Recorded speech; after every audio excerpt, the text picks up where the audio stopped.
नमस्कार दोस्तों, मैं हूं आपका किसान दोस्त और आप देख रहे हैं गांव कनेक्शन, गांव से शहर तक यूट्यूब चैनल। और आज इस वीडियो में हम बात करने वाले हैं फूल गोभी की अगेती खेती के बारे में। इसमें आपको कौन सा बीज का चयन करना है, इसमें क्या क्या सावधानियां आपको रखनी है, कब आपको इसकी बुवाई करनी है, सारी जानकारी आपको इस वीडियो में दी जाएगी। वीडियो को पूरा देखें। अगर आपने अभी तक चैनल को सब्सक्राइब नहीं किया है तो लाल बटन दबाएँ, चैनल को सब्सक्राइब करें और जो घंटी का निशान है उसे भी दबाएं, उसमें ऑल का सिलेक्ट करें बटन, ताकि आपको हमारे सारे वीडियो के नोटिफिकेशन मिल सके। तो आप सभी जानते हैं कि सब्जी, सूप, अचार के रूप में हम गोभी का प्रयोग करते हैं। इसमें विटामिन बी की पर्याप्त मात्रा के साथ साथ प्रोटीन भी अन्य सब्जियों की तुलना में अधिक पाया जाता है।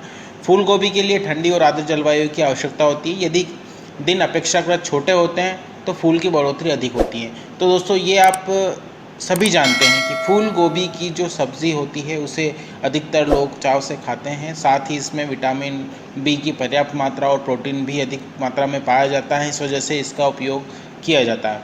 अब आज हम इस वीडियो में बात कर रहे हैं कि फूल गोभी की जो खेती है वो आपको किस भूमि में करना है। तो दोस्तों, ये आप सभी जानते हैं कि नॉर्मली जो सामान्य ऑफ सीज़न में हम खेती करते हैं तो उसमें आपको मुनाफा अधिक होता है। जैसे कि नॉर्मली देखा जाता है कि जो सीज़न वाली सब्जियां होती है उनके रेट सामान्यतः कम ही होते हैं, लेकिन अगर आप उसी सब्ज़ी को ऑफ सीज़न में उसका उत्पादन करते हैं तो आपको उसमें अधिक मुनाफा मिल सकता है।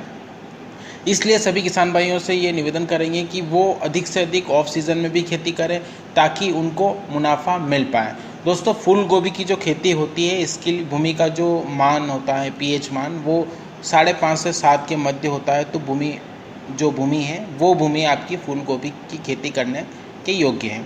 अगेती फसल के लिए अच्छे जल निकासी वाली बलुई मिट्टी, दोमट मिट्टी तथा पछेती के लिए दोमट और चिकनी मिट्टी उपयुक्त रहेगी।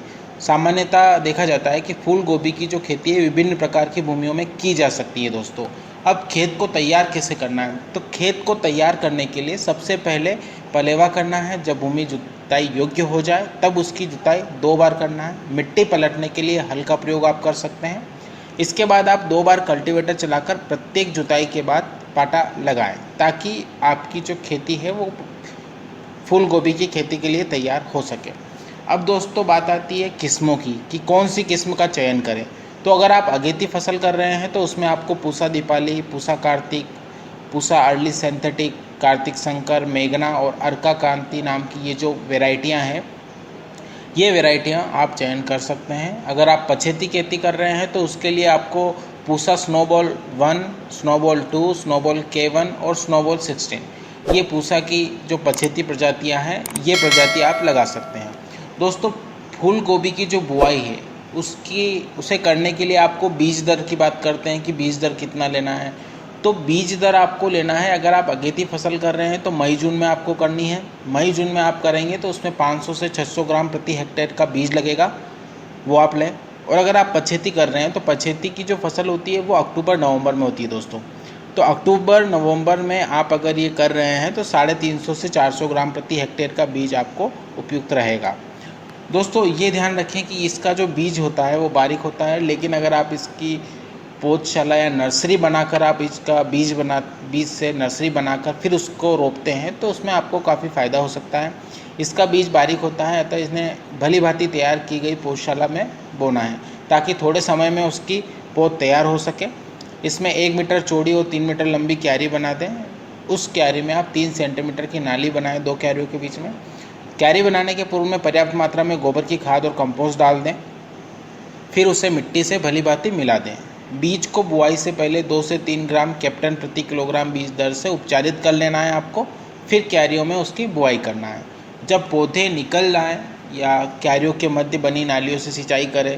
तेज़ धूप और अधिक वर्षा से पौधे को बचाने के लिए उस पर छप्पर का प्रबंध आप कर दें। दोस्तों, 4 से 5 सप्ताह बाद पौधे रोपाई के लिए तैयार हो जाएंगे आपके। ये हमेशा ध्यान रखें कि आपको जो नर्सरी आप बना रहे हैं उस नर्सरी का आपको अच्छी तरह से देखभाल करना है, धूप से बचाना है उसे, और ऊपर छप्पर लगा दें ताकि अगर वो वर्षा भी होती है तो वर्षा से भी उसे आप बचा सकें। तो दोस्तों, अब बात करते हैं खाद और उर्वरक की। फूल गोभी की अधिक उपज लेने के लिए भूमि में पर्याप्त मात्रा में खाद डालना है अत्यंत आवश्यक है। दोस्तों, मुख्य मौसम की जो फसल होती है उसमें अपेक्षाकृत अधिक पोषक तत्वों की आवश्यकता होती है। इसके लिए 1 हेक्टेयर में आप 35 से 40 क्विंटल गोबर की अच्छी तरह से सड़ी हुई खाद डालें और उसमें 1 क्विंटल तक नीम की खली डाल दें। रोपाई के 15 दिन के बाद वर्मी वॉश का प्रयोग आप कर सकते हैं। अगर आप रासायनिक खाद डाल रहे हैं तो रासायनिक खाद का प्रयोग करना है तो 120 किलोग्राम नाइट्रोजन, 60 किलोग्राम फास्फोरस तथा 60 किलोग्राम पोटाश तत्व के रूप में प्रयोग करना है आपको। अब बात आती है दोस्तों सिंचाई की। तो रोपाई के तुरंत बाद सिंचाई आप करें। अगर आप अगेती फसल कर रहे हैं तो अगेती फसल में बाद में 1 सप्ताह के अंतर से और देर वाली फसल में आप 10 से 15 दिन के अंतर में सिंचाई कर सकते हैं। यह ध्यान रखना है कि फूल निर्माण के समय भूमि में नमी आपको बनाए रखना है, नमी की कमी नहीं आना चाहिए दोस्तों, क्योंकि जब फूल आते हैं तब आप अगर अपनी सिंचाई कम कर देते हैं या नमी पर्याप्त नहीं रह पाती है तो आप उतना उत्पादन नहीं ले पाते हैं। अब इसमें दोस्तों खरपतवार का नियंत्रण भी आपको साथ साथ में करते रहना है। निराई गुड़ाई समय से करना है आपको, क्योंकि आप सभी जानते हैं कि फूल गोभी की जो फसल होती है वो उथली जड़ वाली फसल होती है, इसलिए निराई गुड़ाई करते समय आपको ज़्यादा गहरी नहीं करना है और खरपतवार को उखाड़ कर आप नष्ट कर दें ताकि आपको ये समस्याएँ नहीं हो।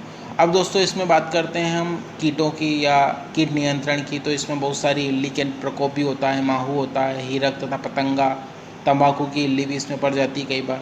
तो आप इसको समय समय पर निराकरण करते रहें। अगर गलन की समस्या है तो गलन की समस्या के लिए तना अगर सड़ रहा है तो उसको भी आप ध्यान रखें। रोग की प्रारंभिक अवस्था में दिन के समय पौधे की पत्तियां लटक जाती हैं और रात्रि में पुनः स्वस्थ दिखाई देने लग जाती है, ये होता है तना सड़न दोस्तों। तने सड़न के निचले भाग पर मृदा के तल से समीप जल सिक्त धब्बे दिखाई देते हैं, आपको छोटे छोटे धब्बे दिखाई देंगे आपको उसके ऊपर। धीरे धीरे जो रोग ग्रसित भाग है वो सफ़ेद कवक दिखाने लगता है, सफ़ेद पड़ जाता है, तना सड़ने लग जाता है। तो इसका नियंत्रण आप कर सकते हैं। बाविस्टिन 2 ग्राम प्रति किलोग्राम बीज की दर पर उपचारित करें और डाइथेन M45 2.0 ग्राम व बाविस्टिन 1 किलोग्राम मिलाकर 15 दिन के अंतराल पर जब आप फूल बनना प्रारंभ होता है तब 3 बार छिड़काव कर दें।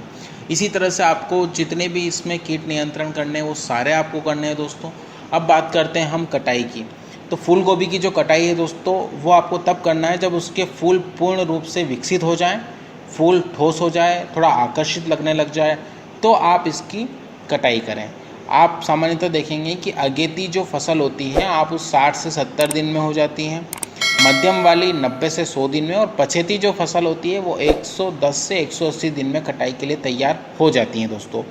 अब इसमें उपज की बात करें तो उपज आप ले सकते हैं इसमें प्रति हेक्टेयर 200 से 250 क्विंटल तक की उपज इसमें मिल जाती है दोस्तों। तो अगर आप ऑफ सीज़न कर रहे हैं, ऑफ सीज़न या अगेती या पछेती आप अगर कर रहे हैं तो उसमें आप 200 से 250 क्विंटल तक की उपज उत्पादन आप कर सकते हैं और उसमें आप अच्छा मुनाफा कमा सकते हैं दोस्तों।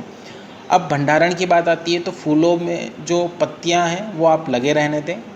80-90% आर्द्रता के स्थान पर आप 14 डिग्री सेल्सियस तापमान पर उन्हें 1 महीने तक आप रख सकते हैं। ये ध्यान रखें कि अगर आप भंडार कर रहे हैं, उसको स्टॉक कर रहे हैं तो आप पत्तियां उसके साथ में लगी रहने दें ताकि वो एकदम ख़राब ना हो दोस्तों। ठीक है दोस्तों, तो ये आपको जो बताई गई है सारी प्रक्रिया, इसे जहाँ तक मैं जानता हूँ कि सभी किसान भाई बहुत अच्छी तरीके से जानते हैं कि उनको खेती किस प्रकार से करना है। लेकिन हम आपको इसमें सलाह इसलिए देते हैं कि कहीं पर भी अगर कोई चूक हो रही तो आप उसे देखें, समझें और इसका निराकरण करें दोस्तों। आज की वीडियो में इतना ही। अगले वीडियो में हम आपसे फिर मिलेंगे।